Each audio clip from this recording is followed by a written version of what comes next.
Hi, this is Roy Ryer, the CEO of SEO Training SW.com and the SEO Roadmap, welcoming you to this week's edition of Ask an SEO Expert. This is a new feature that we're offering to members of our SEO community, where you can ask any SEO or internet marketing question to our staff, and we'll do our very best to answer it. To submit your question, just go to our SEO Roadmap page located at facebook.com/SEO Roadmap and type in your question. Each week we'll select a handful of questions and answer them in a 30-minute video just like this. And as a special bonus for the next 3 weeks, we will select a member who asked what we feel is the best overall question and award them with one of our free premium SEO training videos costing less than $200. But before we get started, I do have one favor to ask from you. If at any time during this video you feel that the information is helpful and you'd like to see us continuing doing this type of program, please share the love by giving us a Facebook like, giving us a tweet on Twitter, or if you're watching this video on YouTube, a thumbs up. So, hey, let's get started. Our first question comes from Scott Schilling, who asked, does building links still work? Scott, without a doubt, I can attest that link building will still influence your site rankings in the search engines.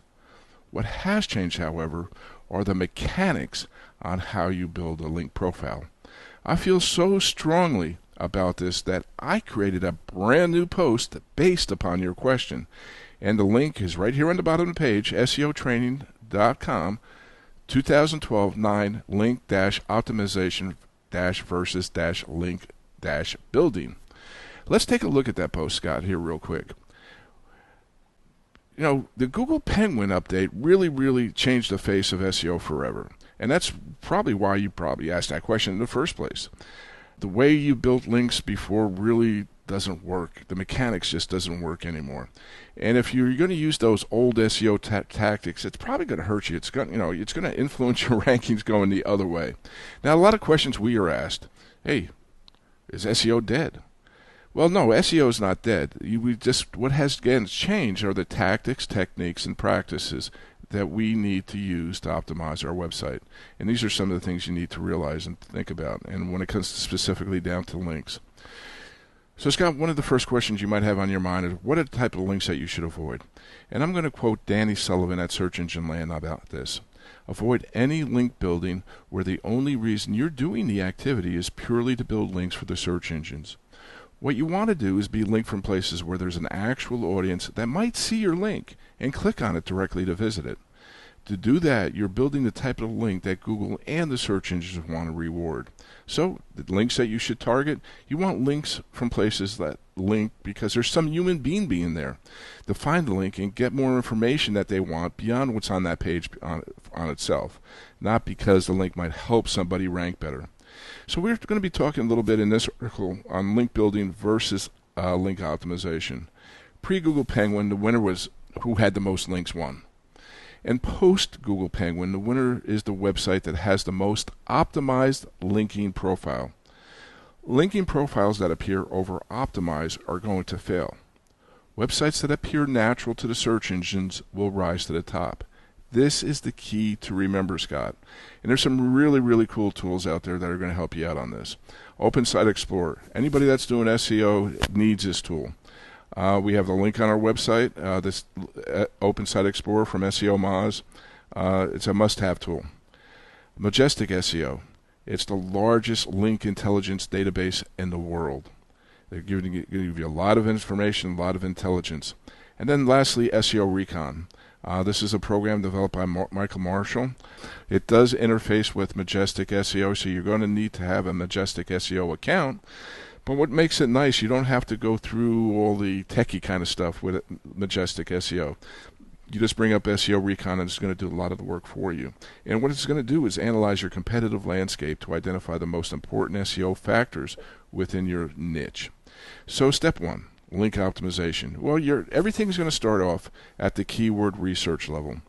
Even after the Google Penguin update, Scott, keyword research remains the foundation of all good SEO and internet marketing. Without it, your business is going to fail. However, since Google Penguin, we need to take our keyword research one step further. And we want to categorize, we want to group, and we want to filter out our keywords. And this is something I call the brainstorming session.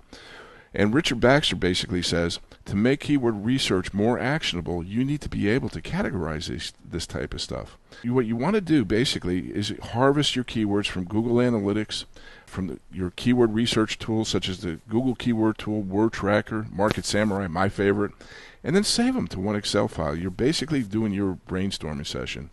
And when you're done, Scott, you're going to have a keyword list over thousands of keywords.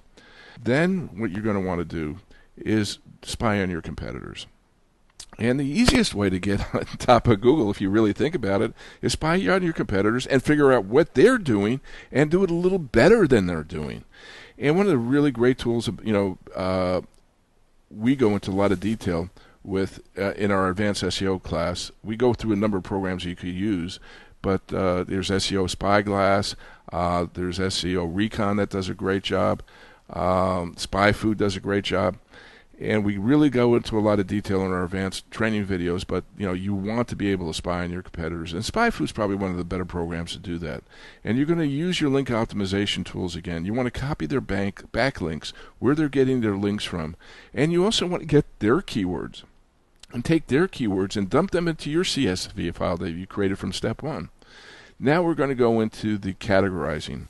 And we're going to be categorizing two things, Scott. You want to first do a categorization of your keywords. What type of links do you have? What type of links do your competitors have? This is extremely important, Scott, if you want to be successful today in internet marketing.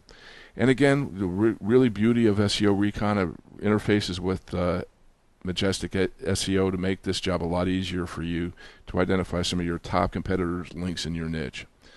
However, if you're really, really on the nerdy side and you like crunching data, we have a link on our website in this particular article, Randy Baxter. He has a Excel spreadsheet that interfaces with Open Site Explorer, and it's on the SEO Gadget website blog, and you could download it, and it's going to really help you out if you're a geek and you like Excel. Personally, I hate numbers. Now, another question we're often asked about link optimization, you might have gotten the little nasty letter from Google in your Google Webmaster Tools that they discovered or identified some questionable links. And, a lot of people say, well, should I go through and remove all these? Well, Google doesn't make it easy for you. I, like to see, Google's talking about coming out with this tool that's going to be in there where you can basically snitch yourself off. I guess was the best way to put it. And when they do come out with that, I don't recommend using it, guys. Because basically, in effect, you're telling Google, hey, I didn't play fair before. Okay, I'm coming clean with you. What I do recommend, and what we do with websites, with companies that come to us for consulting, what we work on their website, we do what we call diluting the spammy links with more whipped cream and nuts. Vision your website as the vanilla ice cream. And on top of like an ice cream sundae. And on top of your ice cream sundae, you got whipped cream, you got nuts. Those are your links, your backlinks.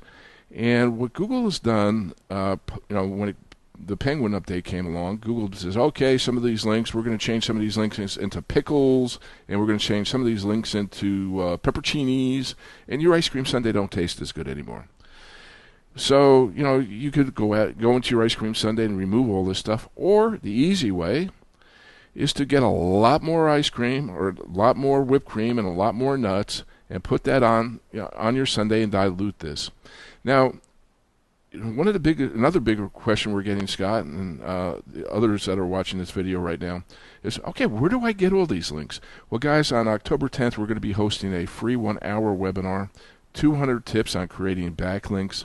We'll give you information about how you can join that, and some. We're also going to be giving away 2 ebooks during that. We basically surveyed our SEO staff, and we also went out to other SEO agencies. And we asked some of their link builders, hey, give us your best strategies that you're using to build links. And we're quite surprised. We got over 200 some odd responses. And then after we got those, we then did some brainstorming, and we categorized them in order of importance, how long it's going to take you to do this versus that. So that's going to be coming October 10th. And we created an ebook on that. We're going to tell you on October 10th where and how you can get that ebook. So, Scott, I hope I answered your particular question. Thank you again for that question. I was so impressed with that. Your question, really, it seems very simple. But again, when we're doing SEO on our side, we think a lot of times, a little above than the typical person coming in, a business owner like yourself. And sometimes, when we get the questions from business owners that, are basically really stressed out, it gives us a little bit of insight what's going on with you. And really, Scott, I'm really impressed with that. And again, we're going to be giving you, one of our free videos, and I'll get in contact with you on which one you would like. Okay, and so our next question comes from, let me go back in here to our spreadsheet. Dave Marino. Dave Marino, how are you doing, my friend? David Marino is an old contact of mine, an old friend of mine. I've known him for years, back when I had the RadarBusters.com network. And so, David, your question is, I'm trying to figure ways to repurpose my content to help your SEO rankings. I'm getting videos transcribed, and then you're planning to repurpose these videos into articles. Where would you recommend posting these articles? E-Zine articles, blah, blah. Great question, Dave, and thank you. One thing I believe in, and what we teach in our SEO training classes, and what I do, is I like to repurpose my content 7 times over. Again, you can see a little bit of my madness, what we're doing here with this video. I'm having you guys post your questions on Facebook. I'm making this video. This video is going to be on our website. This video is then going to be put back on Facebook. We'll make a YouTube video of that.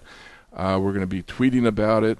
We're going to come up with at least seven ways to repurpose this. But what we're going to be doing first, we're going to be doing this video, and we're going to be putting this video on our website. The moment that this video goes on our website, we're going to go to Google Plus, and we're going to give it post it on our Google Plus account. This gives us first right to publish, and that's really, really important. Sometimes you'll write an article or put something on your website, and this is where Google Plus has really come in handy. It kind of give you first right to publish, your authorship, as long as you post that into your account. And after we do that, then we'll go out and figure out ways we can repurpose it, make videos of it. I like your idea here. You're getting your videos transcribed, and take that transcription and put that on your website. Google, Squidoo is a great place. You could repurpose your content. Facebook, Twitter. You could come up with all different types of ways, places you could, just put a little spin on it, and put this content and reuse it. And David, really thank you for that question, and I look forward to seeing you again. I think you're out in California now. And our next question comes from John Braun. John asked, do you think PR Web is the only way to go for press releases? And how do you feel about the new Evergreen system? Well, as far as Evergreen, I personally have not used it yet, John, so I don't know. Right now, my team and myself are really focusing on the Penguin stuff and really trying to get our heads wrapped around it. We've been very, very successful, and that's where my attention's specifically focused. If you like, I can find out some more information for you on the Evergreen system from our staff, but I really don't know much about it at all. But let me go to your first question here about PR Web. The old way of doing PR Web is dead, and that's basically you write up a press release and you put in your keyword terms. In my case, hey, Radar Roy, radar detectors, right? There's hundreds of press releases I used to do for that website, and I'm still in the niche with an affiliate site, and I've done a number of PR Web news press releases on that, and would link radar detectors or the things to that. What you want to focus on now, though, John, is not so much on the keyword level. You want to focus on your brand, and your brand. We have a better question coming up here in a few minutes that probably specifically identify what a brand is. But identify what your brand is, and that's where PR Web is going to be helpful. For the old type of anchor tag keywords for radar detectors or blue widgets or red widgets, it don't work no more. For branded links such as your website address, for the name of your company, for citations of your address, for your phone number, it works perfectly. Okay, so think of what type of links you're after, and branded links are something that's very, very important with the Google Penguin update.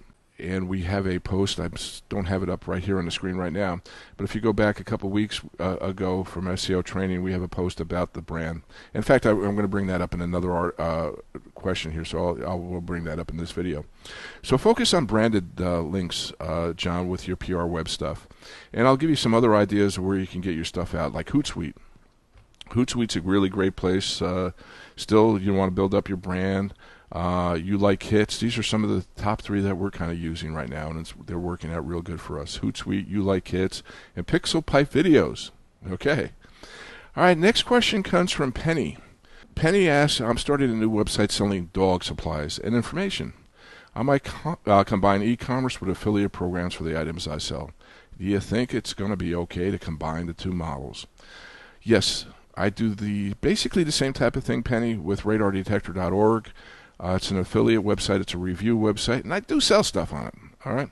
Now, I'm going to direct your attention, however, Penny, to this particular article that we published on SEO Training, SW.com, back a couple months ago, and that's how to Google-proof your business. It was a webinar.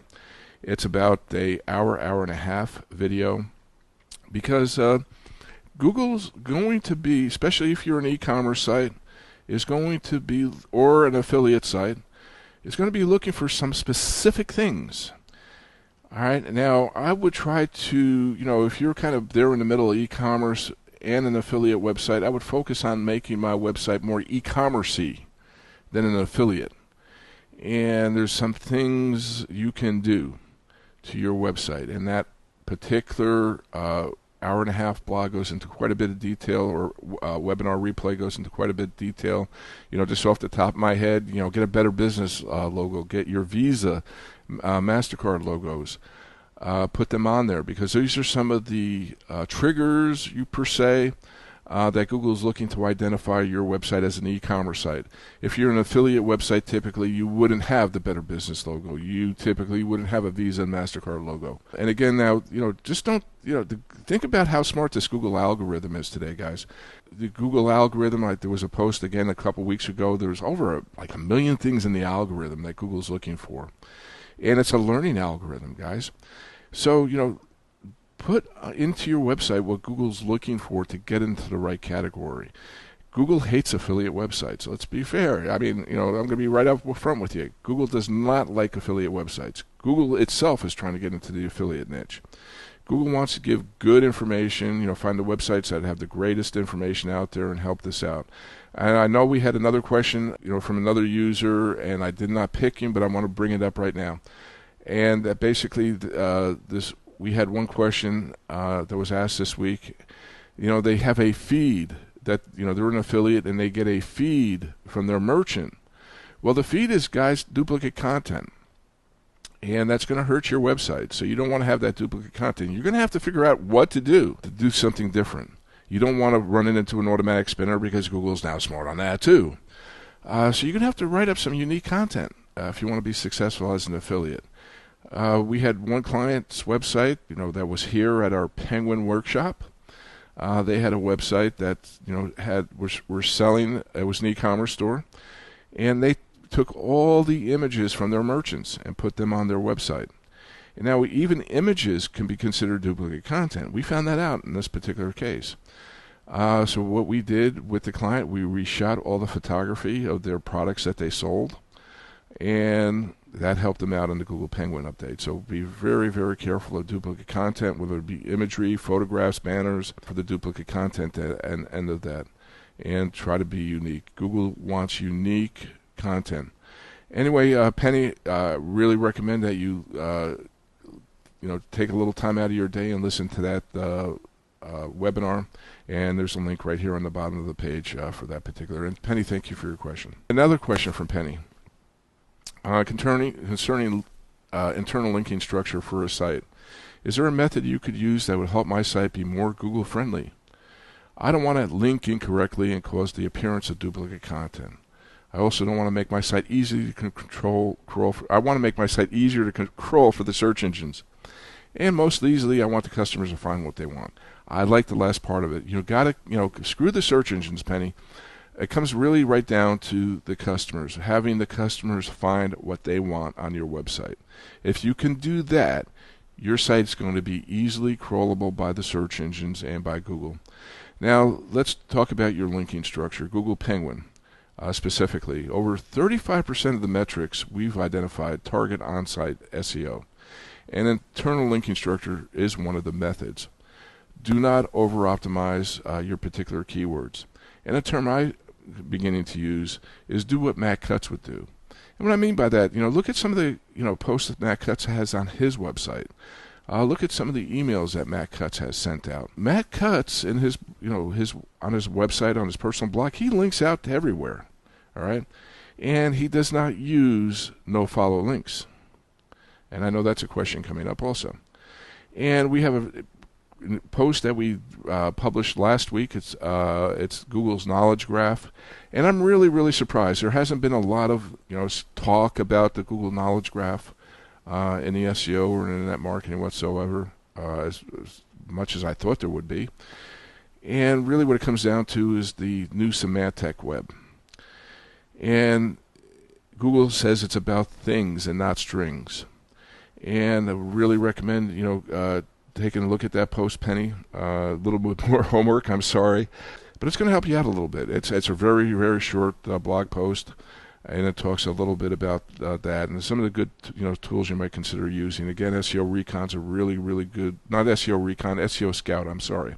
SEO Scout's going to help you out with identifying the things in your niche and getting away from that keyword level and help you reduce your over-optimization if that's something you're going to be doing. A couple rules I like to keep in my mind. I try to keep my links on my own personal website down to a minimum of 2 or 3 per post. I'll try to link out to other authoritative websites now in my posts, and I'll mix up the anchor tag keywords and not over-optimize for any particular keyword. Gene Urban. Gene is a member of our SEO meetup, the Phoenix SEO and Internet Marketing meetup. Gene, thank you for your question here. Gene asked, I have a calendar plugin that inadvertently created about 110 posts with little, if any, content, just a date, location, and time. What's my best strategy for fixing this mess? Well, first off, Gene, you know that Google hates duplicate content. We mentioned that a couple times during this video today. Number one thing I might consider doing is getting a more friendly SEO plugin for your calendar, Gene. Get rid of that one that you got up there. Yeah, I know you might have to go in there and reprogram and rewrite stuff, but it might be easier than your other choices that you have here coming up that I'm going to recommend. If you want to keep that same plugin, you might want to get with the person who wrote that plugin and see if they could make a modification. If not, it'll give you the authority to make get a programmer. We have our programmer here on staff. I'm sure he could do it for you, but probably not it's going to be probably a little bit more expensive than you want to put into it. But that's an option. Find a programmer to go in there and modify that plugin. Basically what we're going to want to be doing is creating canonical tags. And a canonical tag is basically, you could have these duplicate pages, Gene, but in the heading area of that particular post, it's going to have the URL string of that page that has the unique content on that. So it's going to say, it comes to one of these duplicate content pages. It's going to say, okay, the canonical page is this, so I'm only going to rank, index that page. I'm going to ignore that page. So you need some way, per se, is to get that canonical tag. There's a post right here that was, in fact, authored by our programmer, Steve Farino. Real good about canonical tags. If you never heard them, the link's right here on the bottom of the page. Only other option other than that is going in and modifying the robot's text file. But if you do that, you're going to need to get all these hundreds of other links and put them, into your robot's text file, and I could see that becoming a real big headache after time. But Gene, thank you for your question. John James. John has a number of questions that he submitted today on our Facebook page. This was number 1. How do I get my site recognized as a brand? And how do I get ahead and compete with multi-million-dollar brands that are ranked ahead of me online? Well, let's first talk about, John, what a brand is. A brand is a name, a term, a design, a symbol, or any other feature that can identify one seller's goods or services as distinct from others. All right. My brand for the radar detector niche was Radar Roy. Okay, that is a brand. That brand is still the third most used term today for you searching for radar detectors online. Okay, very, very powerful brand. I sold that company in 2007. All right, but still used quite often for searching for radar detectors because I'm keeping it alive. That brand with radardetector.org. We're doing new videos on YouTube. So but some of the easiest ways, John, in doing this is the number one, get a keyword exact match keyword domain name. So you sell red widgets, and that's what you sell. You get a website, redwidgets.com. And that would be the easiest way, but perhaps you have a number of things you sell on your website. But that's going to be the easiest way. And John, I'm going to ask you to take a look at this particular post here on our website, Branded Signals for SEO. We wrote this post a few weeks ago. We had a client that came to us. They sold Halloween costumes, and they were doing very, very well in the Halloween costume niche until Google Penguin came along and decimated their rankings. Now I know this is a very, very profitable niche because we've had some students, and I know some other people that are in there as affiliates, and we've seen right away that what happened to them. So anyways, here's some branding signals that you might want to focus on, that we focus on is, look at your social media, build up your brand through social media branding, look at the URL to your website. We talked about a little bit with the press releases, the PR webs, build up your brand that way, through your links. And, we have there's a whole video right here on the particular video on the branding signals for SEO. So take a look at that video. It's not that long of a video, if I recall. It's 13 minutes. I think it's going to help you out a lot about the branding. It'll give you some ideas. And if you want to learn more about the branding, we go a little bit more branding in our Penguin workshop videos. But that should get you on the road to get started there, John. And John, thank you for your question, man. I'm really excited about this webinar. It's going to be on October 3rd. David McBee is going to be our guest speaker, and it's on the power of infographics. It's David is an expert in infographics. Those of you who don't know what an infographic is, it's basically like a big graphic you put on your website, and you get that shared in social media. They're really, really cool. They really are very, very effective in getting backlinks, believe it or not. And it's a free 1 hour webinar. David's going to give you some tips on how to create webinars, some secrets he's learned on creating infographics. He's going to give you some opportunities where he gets his infographics if you like to get some infographics done for your website. The link's right here on the bottom of the page. If you'd like to go to that particular page and sign up, we have basically it's limited to the first 1,000 people that signed up. So if you want to get in on this, I recommend you sign up now. Those of you that might be watching this video after October 3rd, we will have a replay. It will be on this particular page. So you could go to this particular page listed here on the bottom and watch that replay. Now, this is really one that I'm really super, super excited about. 201 link building strategies. We mentioned this in the video earlier today. What we did is we surveyed our SEO team and also the SEO team of some other agencies, and we got over 200 link building ideas and strategies. And then we categorized these in the order of importance, I guess you'd say, and how effective they are. And we developed an ebook and also a spreadsheet. And on October 10th, 2012, we'll be giving out some of the strategies we learned from this particular brainstorming session, share those with you, and then also give you an opportunity, if you'd like to get the spreadsheet and the whole ebook, where it's only going to be $9.97, and we'll give you instructions on where you could download that immediately right after the webinar if that's something you like. And those of you that are in the Phoenix area, we do have a Phoenix SEO meetup. We meet monthly here in the Phoenix area. And at our meetup, it's going to be September 20th. It's going to be basically the webinar we're going to be doing. But it'll be a little bit longer than the hour. And it's really good. What's really neat about the meetups that we have here in Phoenix is, you get to mingle and meet other people that, are in the industry. We have SEO experts, we have agencies, and we have people that really just want to learn a little bit. They, very, very entry level. But anyway, we've had those in Phoenix for the last 4 years. They've been very successful. We're going to be starting another meetup here the next couple of months in Tucson, Arizona, and we're also going to be starting one out in Los Angeles. Now, if this is something, if you're into search engine optimization, internet marketing, you have a little agency, and you like to start up a meetup in your own community, let us know, because we can help you do that. We recycle. That's probably a good word for it. We recycle our presentations, and we would share them with you.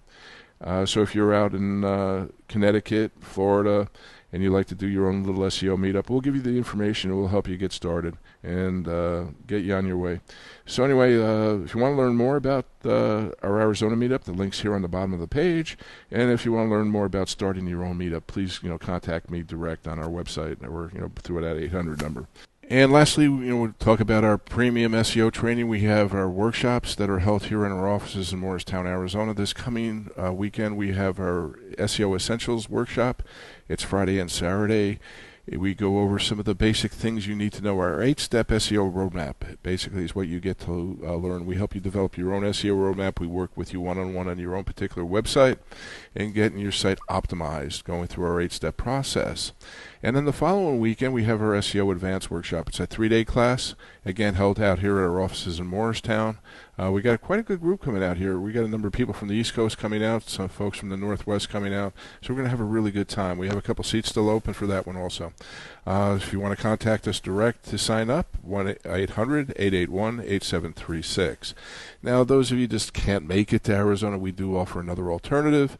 If you click on our link, SEO Training to Go, you'll see that other alternative. What we do is we have a video studio here in our offices, and this is where we hold the classes. So we record all our workshops, and then we professionally edit those, and we put those on a USB drive. I'm often asked, well, why don't we have those online? Because these videos are humongous, guys. I mean, you're talking 3 days, 2 days of, high definition video. A lot of folks just don't have the bandwidth to suck that down. So we put these on a USB drive, and we have our SEO Essentials, which is the 2-day class, the SEO Advanced, which is our 3-day class. We have the local search training, we have social media, and we have how to kill the Google Penguin. That was the last workshop we had about a month ago. If you want more information about those, let's go to our SEO Training to Go section. We're going to be doing these once a week. And I do, again, want to remind you that one favor. If you do enjoy this, please share the love. Give us a Facebook like. If you're watching us on YouTube, give us a thumbs up. Give us a tweet on Twitter about this video. Get the information out. We're doing this for you guys to become more successful, and making you more successful, you make us more successful. Hey guys, thank you for watching. This is Roy Ryer from SEOTrainingSW.com. Thank you for watching. You have a great day. Bye-bye.